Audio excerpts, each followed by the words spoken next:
सबसे पहले तो जो कोल्हापुर के हमारे सारे साथी हैं जिन्होंने ये मीटिंग रखी और यहाँ पे आए, उनका बहुत बहुत धन्यवाद कि उन्होंने एक ऐसी महात्मा के ऊपर बात करने के लिए ये मीटिंग रखी है कि जिसने हमारे समाज को जगाया था। 11 अप्रैल जो परसों है, आज 9 तारीख है, 11 अप्रैल को महाराष्ट्र में एक ज्योतिबा फुले नाम का आदमी पैदा हुआ और उसकी जयंती हम यहाँ मना रहे हैं आज। और 11 तारीख को कुरुक्षेत्र में सैनी समाज भवन में बड़े स्तर पर मनाई जा रही है, जिसमें सारे हरियाणा से लोग आएंगे। और यहाँ मैं देख रहा हूँ कि आपके इस पे लिखा हुआ है बेटी बचाओ बेटी पढ़ाओ। सबसे पहले यही लिखा हुआ है, एक ही बात लिखी हुई है उसके ऊपर। तो ये जो बेटी पढ़ाओ है, ये महात्मा फुले और उनकी पत्नी सावित्रीबाई फुले उन्होंने शुरुआत की थी। आज तो हम इसको सबसे पहले लिखा है हमने इसके ऊपर, और हमारे बड़े बड़े नेता भी, मंत्री, प्रधानमंत्री सब बोलते हैं। लेकिन जो महात्मा फुले और उनकी पत्नी बेटी पढ़ाने के लिए निकले थे और स्कूल खोले थे, तो आपको पता होगा कि सावित्रीबाई फुले जब पढ़ाने जाती थी तो उस पर लोग गोबर कीचड़ फेंके करते कि यदि ये पढ़ गया ये समाज तो इतना पाप हो जाएगा कि ये धरती बेड़ा गर्क हो जाएगा। कि जिस बात को आज हम समझने लगे हैं उसके 200 साल बाद, यदि 200 साल पहले हमारे को ये समझ में आ जाती है बात, तो ईब तक तो हमारा सारा समाज पढ़ चुका होता। तो ये जो आज ये हमने लिखा हो यार, जोर लगा रहे हैं कि भी हमारा सारा समाज शिक्षित हो, और जितने भी महात्मा हुए सबने ज्ञान की बात करी। तो वो क्यों करी, मतलब क्यों, क्या जरूरत है इस बात की, इसको समझने की जरूरत है। कि देखो दुनिया में जितने भी लोग हैं, अपने गांव में भी शहरों में आप देखते हैं कि अपना गुजारा करने के लिए कोई ना कोई काम करते हैं। और वो काम हम ज्यादातर लोग वो करते हैं जो उनके बाप दादा करते आए, खानदानी काम, पुश्तैनी काम वही करते हैं। अब जब जैसे जैसे समाज बदलते हैं तो कामों के तौर तरीके भी बदलते हैं, काम करने के ढंग भी बदलते हैं, कामों की वैल्यू भी बदलती है। कि कोई काम किसी टाइम पे बहुत कीमती था और किसी टाइम पे उसके बारे में उसकी कोई कीमत ही नहीं बची। ये भी समाज समय के साथ साथ बदलता रहता है। कि जब यदि किसी भी आदमी ने, किसी भी समाज ने अपना पुश्तैनी काम बदलना हो, मान लो कोई किसान है और वो अपने बच्चों को किसान के अलावा कुछ और बनाना चाहता है, चाहे पढ़ाई से संबंधित, चाहे व्यापार, कुछ भी चीज, तो उसका क्या तरीका है? यदि उसने शिक्षा नहीं ली तो वो उसी काम में खपेगा। तो अपने काम बदलने का, पेशे बदलने का, धंधे बदलने का और कोई तरीका नहीं सिवाय शिक्षा के। ये आप अपने आसपास नजर डाल के देख लो कि जिन्होंने भी पुश्तैनी काम, खानदानी काम जो बदला और अच्छी जगह पहुंचे हैं, उनने सबसे पहले शिक्षा ग्रहण करी। तो इसलिए, और जब भी हमारा काम बदलता है, फिर उससे जो कमाई बदलती है, फिर उससे जो सोचने के, रहने के तौर तरीके बदलते हैं, तो उससे हमारा समाज आगे बढ़ता है।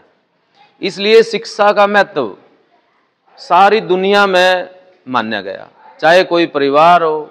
ये वो जमाना नहीं है कि राजे होए कर दे, हालांकि राजा के बच्चे भी पढ़े कर दे, और बड़े अपने आप ही खानदान से ही जब जद्दी तौर पे सैकड़ों जगीरदारों को जमीनें मिल जाती थी और बाकी मुजारे थे वही काम करना है। तो ये वो जमाना नहीं है। तो इसमें शिक्षा प्राप्त करके हर एक आदमी अपनी योग्यता बढ़ा सकता है, और योग्यता बढ़ा करके कोई भी काम कर सकता है। अब ये नहीं है कि भाई किसान का बेटा किसान बनेगा, मजदूर का बेटा मजदूर बनेगा, सुनार का बेटा सुनार बनेगा, जो भी जिसके जो पुश्तैनी काम है, तो काम बदल सकता है। लेकिन उसके बदलने का तरीका क्या है? उसके बदलने का तरीका है शिक्षा, विद्या, ज्ञान। उसी से ही सारा जीवन बदल जाता है। इसीलिए इन्होंने इस बात के लिए जोर लगाया। ये बात समझ में आ गई थी उनके कि जब यहाँ पे अंग्रेज आए तो नई शासन व्यवस्था बनी। नई शासन व्यवस्था बनी तो उसमें पहले राजाओं की तरह तो होते नहीं थे, जिस तरह नियुक्ति होती थी शिक्षा के आधार पर बनते थे कि कोर्ट कचहरी बनी, स्कूल बने, डाक खाने बने, रेलवे बनी, तो उसमें पढ़े लिखे लोग शिक्षा में चाहिए थे, नौकरी में चाहिए थे, प्रशासन में चाहिए थे। अब जो समाज उसमें शिक्षा प्राप्त कर गए वो पहले ही प्रशासन के हिस्से बन गए। और हमारे समाज में भेदभाव इतना ज्यादा है कि जो एक बार आगे पहुंच गया वो दूसरे को बस में चढ़ने नहीं दे रहा कि बाकिया ने शिक्षा की क्या जरूरत है, तो उनका तो विकास वहीं रुक गया। तो इसलिए इन्होंने इस बात के लिए जोर लगाया कि भाई बेटी पढ़ाओ, बेटे पढ़ाओ। ये यदि आज जाकर हम किसी स्कूल में पूछा, यूनिवर्सिटी में पूछा, या कहीं भी पूछा, गांव उसमें पूछा कि भाई जितनी भी हमारी महिलाएं हैं या जो काम करने वाले लोग हैं, जो हाथ से काम करते हैं, सारे आगे उसमें कोई हो, चाहे खेती भी हाथ से होती है सारे का, कि वो 100 साल पहले किस तरह रह कर दे और 200 साल पहले उनका क्या कुछ हो कर दा। यदि इस बात पे सोचने लगेंगे, समाज बदल रहा है, बिल्कुल ठीक है, पहले वाली बात नहीं रही, लेकिन समाज यही नहीं रहेगा और आगे जाना इसने, और आगे पहुंचना। तो आगे का रास्ता क्या है? तो आगे का रास्ता हमें तब तक पता नहीं लग सकता किसी भी समाज को जब तक वो पीछे मुड़कर देखता नहीं कि हम कैसे आगे आगे बढ़े, कैसे कैसे तरक्की करें। और उसका तरीका क्या है? अब कोई पुराना आदमी 200 साल का हमारे कान में तो बताना नहीं आवेगा कि भी न्यू न्यू करे करो। तो उसका तरीका यही है कि हम जो पहले लोगों ने कराया उस बात को जाने, उन्होंने कैसे कराया उस बात को पछाने, और फिर उसको अपने जो समाज है, अपना जो जीवन है, उसको सोचे, उसको विचार करें। तो महात्मा फूले के और सावित्री बाई फूले के, जिसको कहते हैं कि भाई ये तो पहली शिक्षिका है भारत की, और वो एक ऐसे समाज में पैदा हुए, यदि आप देखोगे कि जिस समाज में फूले पैदा हुआ उसमें अनपढ़ता का रेट क्या है, उसमें कितने अफसर बन गए, कितने जज लाग गए कि भाई सावित्री बाई फूले भारत की पहली शिक्षिका तो हमारे समाज से बनी, और हमारा समाज शिक्षा में कहां पहुंचा? हमारे समाज ने शिक्षा को कितना ध्यान दिया, कितना महत्व दिया। तो इस बात का अंदाजा लगेगा कि भी हम तो अभी बहुत पीछे हैं जहां हम खड़े हैं। तो उससे आगे जाने के लिए उसमें बहुत ज्यादा इस बात की तरफ ध्यान देना पड़ेगा कि कैसे इसको ज्यादा से ज्यादा प्राप्त करें। एक तो उन्होंने शिक्षा पे इसलिए जोर दिया कि हम अपने, यदि हमने नए बढ़ते हुए तौर तरीकों में आगे बढ़ना है, अपने आप को आगे रखना है, तो ये शिक्षा प्राप्त करनी पड़ेगी। अब नई बढ़ती हुई व्यवस्थाओं में पुराने तरीकों से काम नहीं चलने वाला। और जो पुराने तरीके थे, यदि उसकी बात देखें, आपको पता है कि हमारे समाज में वर्ण व्यवस्था थी कि 4 वर्ण, जो ऊपर का वर्ण है उस पर ज्ञान है, उस पर नीचे जो वर्ण है उस पर राज है, पॉलिटिकल पावर जिसको कहते हैं आज के दिन, और तीसरा है उस पर धन दौलत है, व्यापार है सारा का सारा, और चौथा है जो वो हम है भी मेहनत करो, कमाओ और ऊपरलियां की सेवा करो। आपने कदे राजा को किसी को हल चलाने देखा हो जो बता दियो। आपने कदे किसी मतलब जो ज्ञान का काम करते हैं, अपने हाथ से काम करते हुए देखा हो तो बता देना। सारे शास्त्रों में, ग्रंथों में यही बात लिखी कि जो काम करने वाले लोग हैं वो अपनी कमाई ये बने क्यों हैं, ये भी बात बन गई। फिर भाई हम जिस तरह के हैं इसी से बनी वो कि ये हमारे कर्मा का फल है, लेकिन हम अपने कर्मा का फल नहीं है ये पिछले जन्म के, हम अपने कर्मों से अपना फल बदल सकते हैं, अपना भाग्य खुद लिख सकते हैं। तो ये बात चर्चा में चली। तो ये जो 3 बातें हैं कि ज्ञान, सत्ता और फिर संपत्ति, अब कोई भी समाज ताकतवर इन तीनों से होता है। जिसके पास ज्ञान नहीं है वो तो भूल ही जाओ कि वो तो किसी दूसरे, आप भी गांव में आज भी या अपने दिमाग से नहीं चल रहा है तो फलाना की बका इसकी आई में चल रहा। ये जो ज्ञान नहीं है, जिसको कोई किसी तरह की विद्या नहीं है, जो अच्छा माड़ा सोच नहीं सकता, सही फैसले नहीं ले सकता खुद, वो फिर दूसरे के हाथ का खिलौना बन जाता है। क्योंकि आदमी चलता है दिमाग से, आदमी के पास दूसरे जानवरों से अलावा और क्या चीज फालतू है, सिर्फ बुद्धि तो फालतू है। इसीलिए महात्मा फुले ये जो पैदा हुए, इन्होंने एक बात लिख रखी, बहुत ही शानी बात है, वो पढ़ने की बात है सबके लिए। उन्हें ये बताया कि इतनी बुरी हालत क्यों है कि जो किसान इतनी मेहनत करता है, उस टाइम की बात 24 घंटे काम करता है, ना उसकी कोई गर्मियां की छुट्टी ना सर्दियां की छुट्टी, एक दाना गिरता है 100 दाने पैदा होते हैं, पैदा में भी कोई कमी नहीं, लेकिन फिर भी उसकी हालत क्यों खराब, फिर भी वो कर्जे में क्यों है?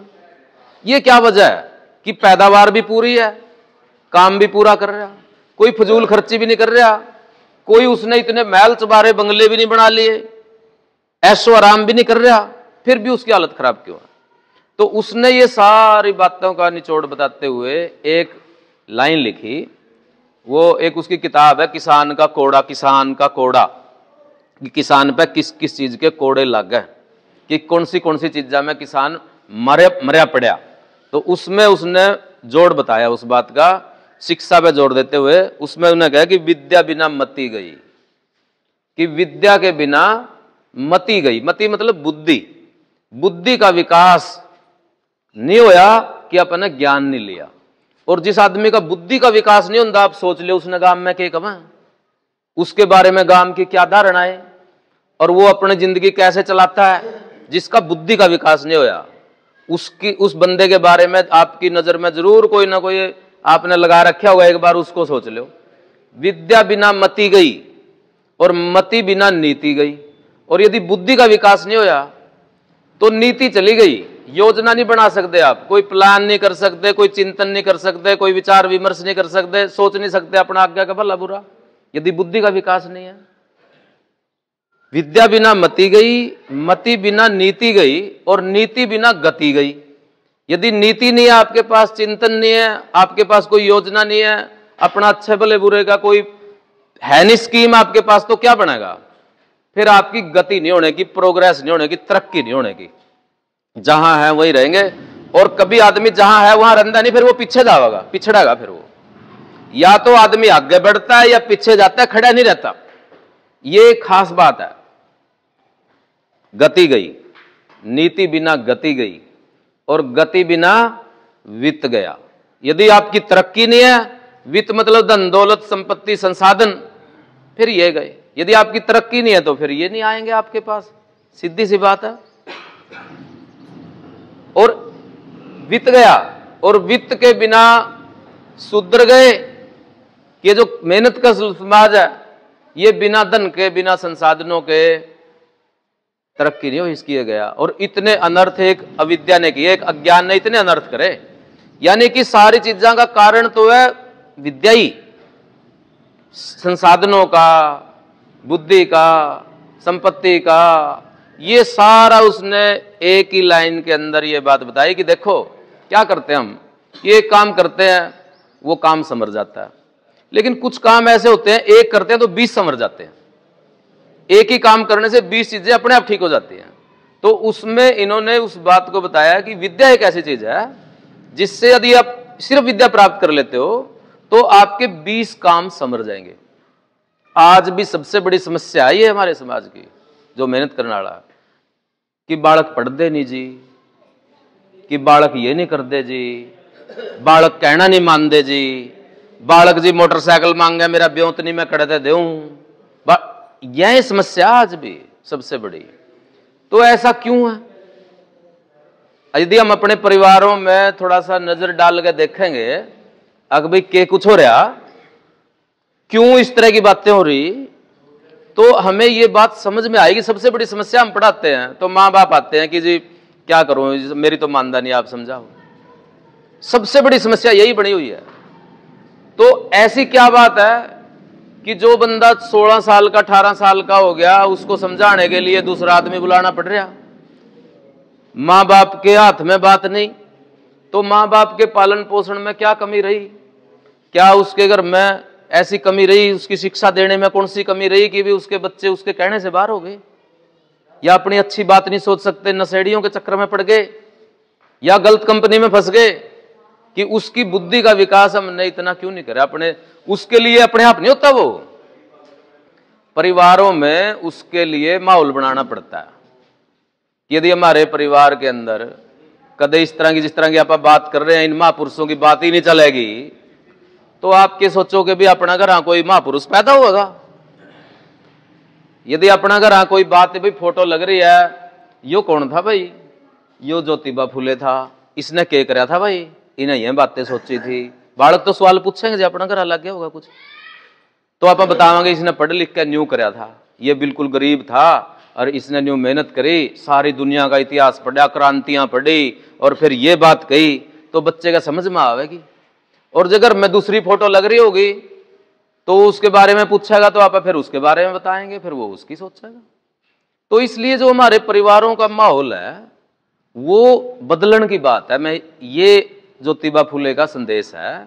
और जो परिवारों के बीच में से जो बात आती है, तो हम तो यही बात आपके बीच में या आज के तौर पर जब सोचते हैं कि ये जो समाज के अंदर इतना बड़ा संकट है कि परिवारों से बात कर लो, किसी बाप से बाप अपना बेटा की शिकायतें लिए फिरा, किसी पत्नी से बात कर लो, सारे दुखी, मतलब किसी न किसी तरीके से, बुजुर्ग उस बात से दुखी, जवान है वो इस बात से दुखी कि हमारे कोई सुनता ही नहीं, कोई पढ़ लिख गया वो इस बात से दुखी कि हमारे को तो जी शिक्षा तो ले ली लेकिन अब नौकरी कड़ा करा, PhD करे फिर और D ग्रुप में जाने का मैं स्कीम लड़ा रहा हूं, उसके लिए भी सिफारिश टोंदा फिर उसके लिए भी मैं रिश्वत देने तैयार हूं। तो सारे ही ये ऐसा क्यों हो रहा?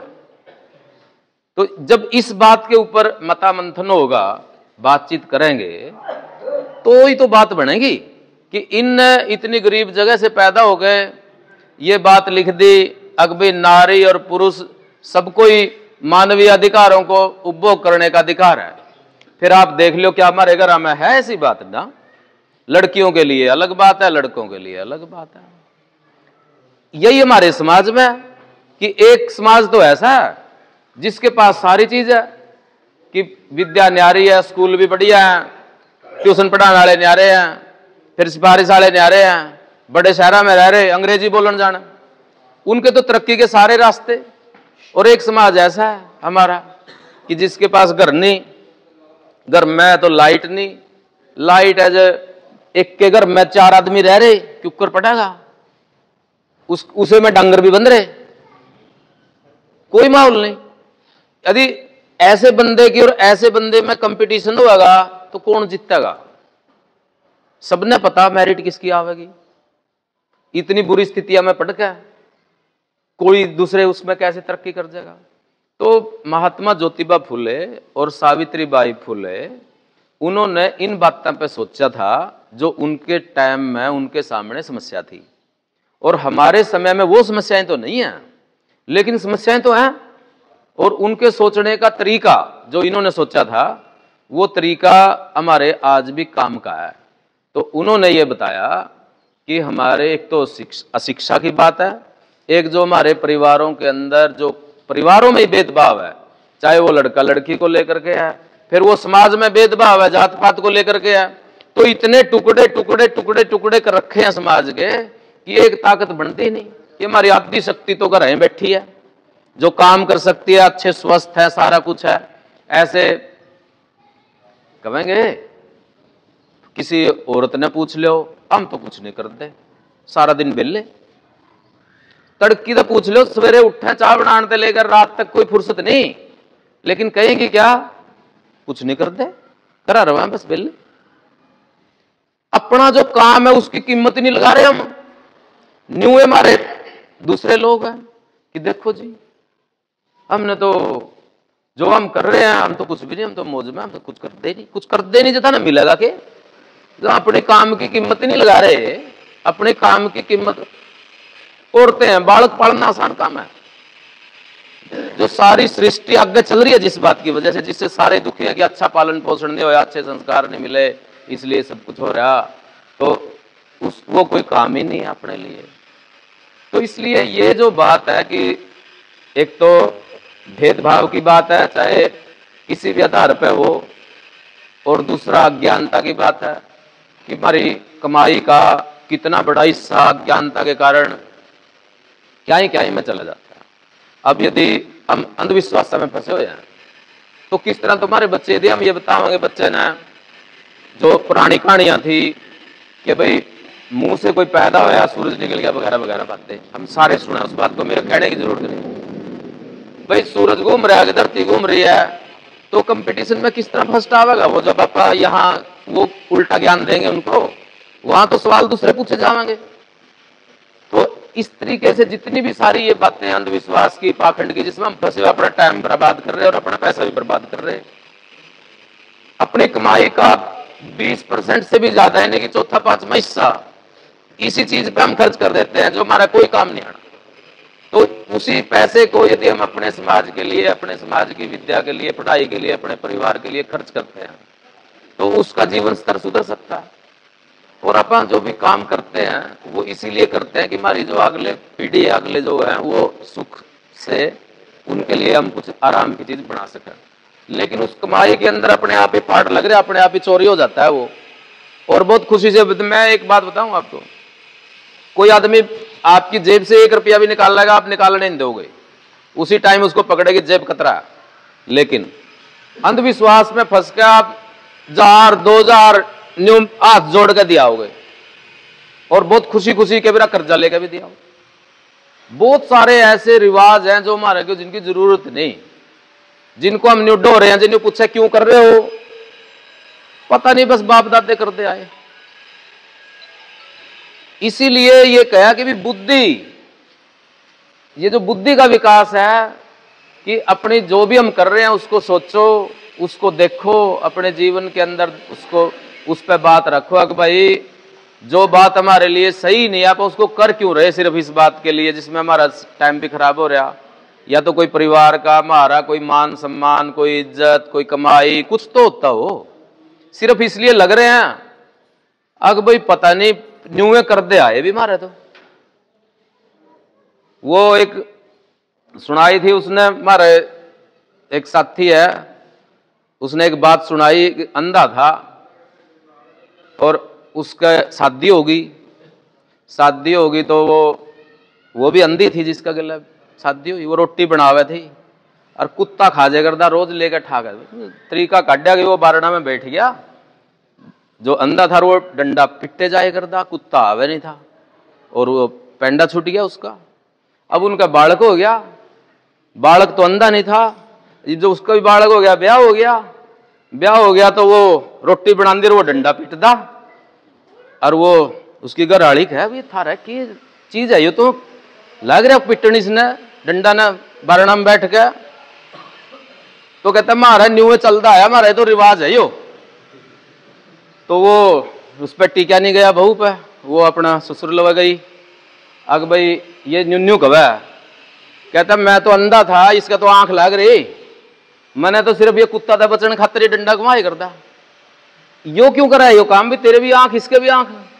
तो हमारे समाज के साथ ये ना बनाओ अग भाई, जो एक टाइम में अपन किसी वजह से कोई रिवाज बनाया था, कोई बात बनाई थी, उस टाइम पे उसकी जरूरत थी, लेकिन ईब हमने उसकी जरूरत नहीं है, ईब हम अंधे नहीं है अग भाई डंडा पीटना पड़ेगा जब रोटी बनाने लगेंगे, वो रिवाज नहीं है, तो वैसे एक जरूरत में कोई चीज बन गई थी और अब उसको हमने न्यू कर लिया जैसे कि हमारा ये रिवाज है और हमने उसका पालन नहीं करना है।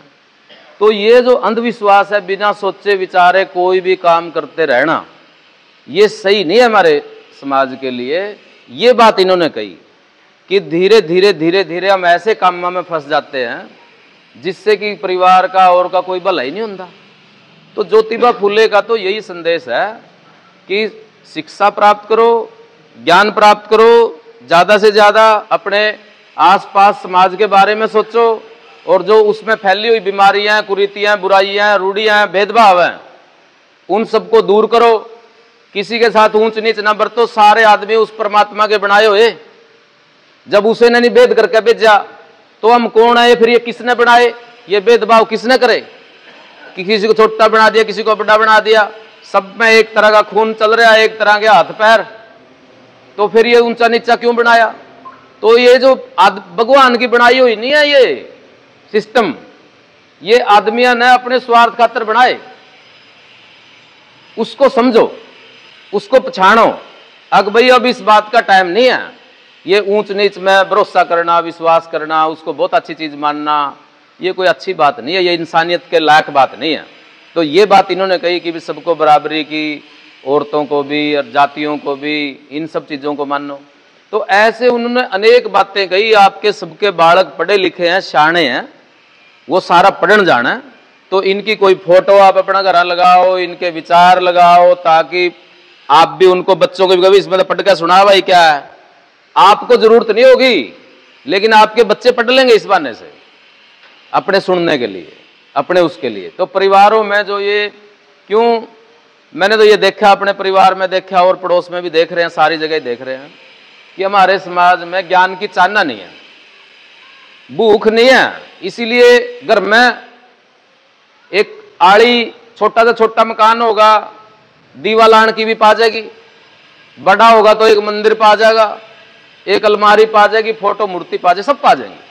लेकिन कोई इतना सा कोना भी किताब के उदाहरण का या कोई किताब के भी, यो एक चीज है जो अपने परिवार में उसने कम से कम बालक देखेगा, रोज पढ़ेगा, कुछ और होगा, अकेले के बैठेगा, वो कोई जगह नहीं बनाई हमने। ये गांव है इतना बड़ा, इसमें सारी चीज मिलेंगी, अस्पताल मिलेगा, इसमें डांगरा का अस्पताल मिलेगा, इसमें बीज केंद्र मिलेगा, सारी चीजें होंगी। लेकिन क्या इसमें कोई लाइब्रेरी है? किसे सरकार का दिमाग में नहीं, किसे नक्शा बनाने वाला के दिमाग में नहीं कि एक गांव में बुद्धि का विकास करने वाली भी कोई जगह होनी चाहिए कि जहां पे आदमी लोग बैठ के अपनी समस्याएं, पुराने साहित्य को और चीजों को पढ़ सकें, कोई ऐसी बात हो। तो ये सारी बातें सोचने की हैं कि हमारे जब तक आदमी तो चलता है देखो दिमाग से, आदमी के सारे संसाधन बनाए हुए हैं, जितनी भी दुनिया में चीजें सब आदमी ने बनाई।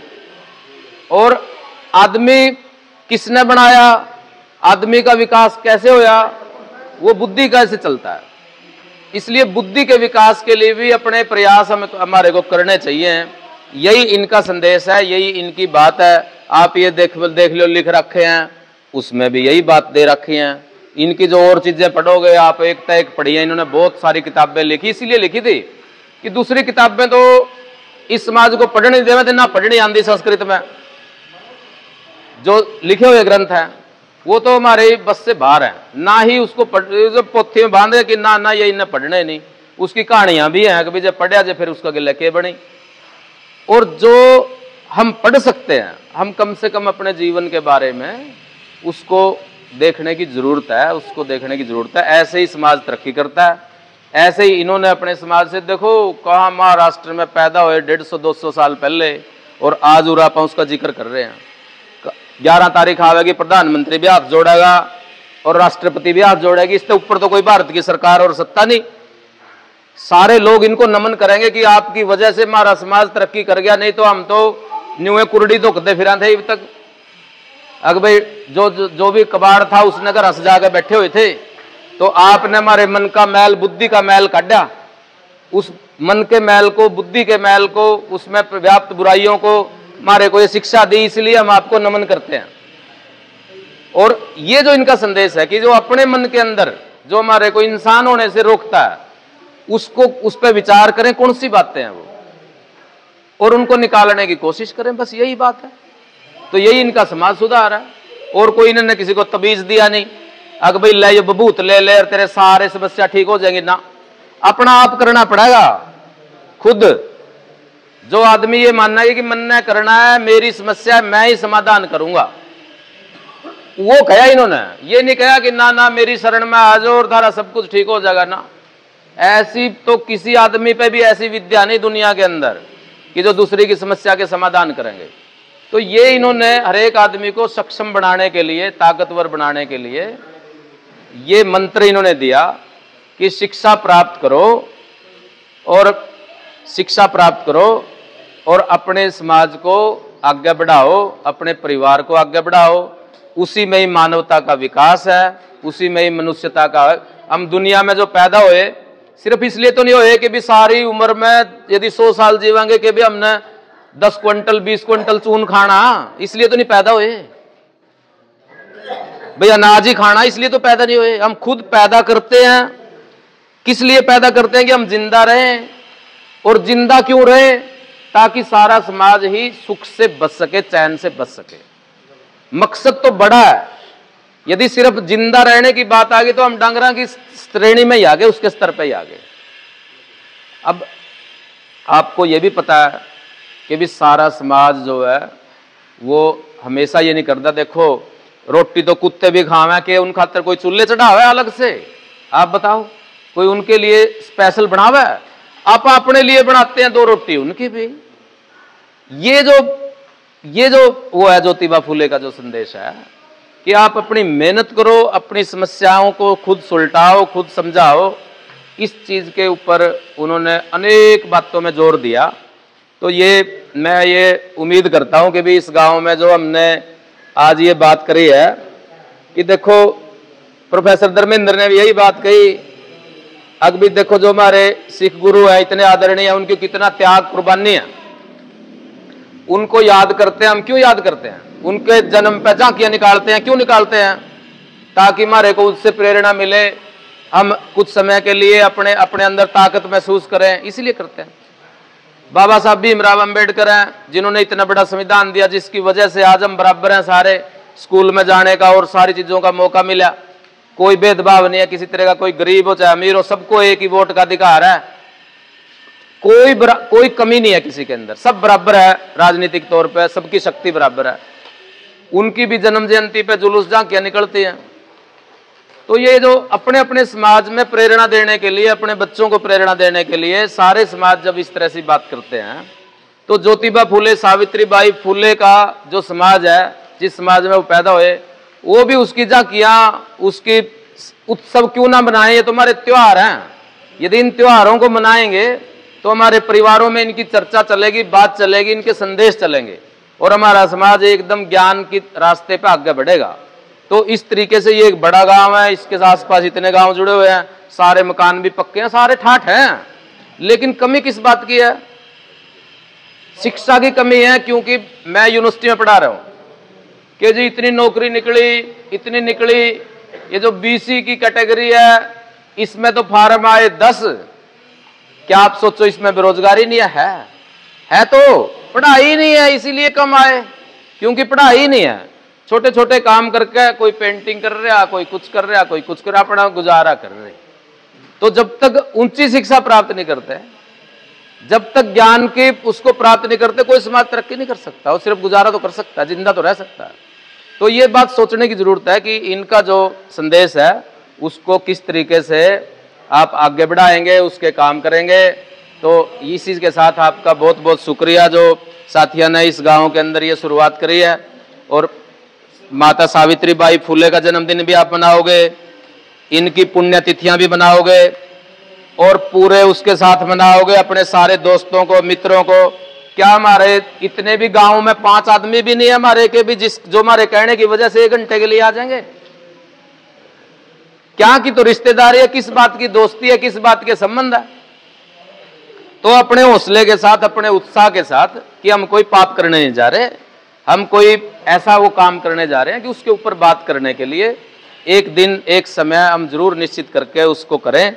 तो ये इनके जन्म पे, इनकी पुण्यतिथि पे कार्यक्रम करें, बात करें, उससे बच्चों में संदेश फैलता है।